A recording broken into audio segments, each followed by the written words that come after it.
So now moving forward, we'll go on to our third speaker, Karl Grantham, who is a Master's of Science student in computing at Brock University.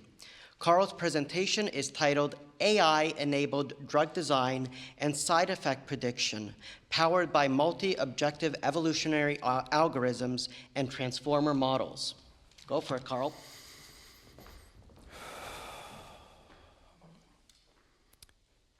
Statistically speaking, for every 10,000 people that go to the hospital, 1,500 of them will suffer an adverse drug reaction, a side effect of whatever medication they're taking. 32 of these people will be killed by this adverse drug reaction. And that's the point I want you to take away from this presentation. Side effects aren't always minor inconveniences. They have a significant impact on quality of life, and for some people, it's a matter of life and death. Hi, I'm Karl Grantham, and I do AI for drug design. It's my job to make the process of drug development faster, easier, and safer. And I'm going to talk to you about how I do it today. We'll start off here in orange with molecular optimization. Our input data consists of drug structures, their chemical properties, and how well they fit into protein pockets. That'll all become more clear as I explain our algorithm. MOEA-DT. Multi-objective evolutionary algorithm with dual targets. Let's break that down point by point. Multi-objective. We have many chemical properties that we want the drug to have. They need to be non-toxic, easy to make, and dissolve well in the human body. Multi-objective just means we're optimizing all of these properties all at once, as opposed to one at a time.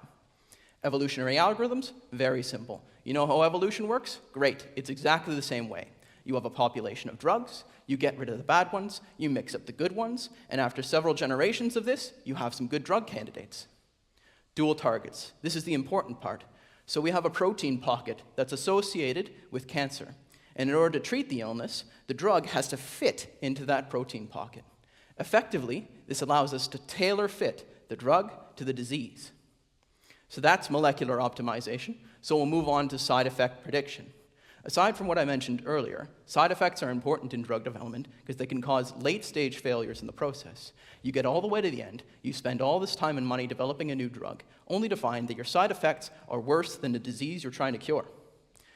That's a waste of time and money, but what happens if these late-stage failures aren't so late-stage? What if we could predict these side effects ahead of time?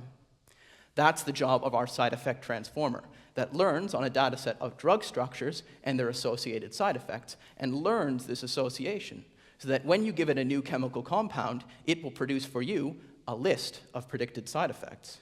So we combine our molecular optimization and our side effect prediction together, and what we get is well-rounded, well-targeted drug candidates for which we have side effect predictions, which will put us in great standing going off to clinical trials.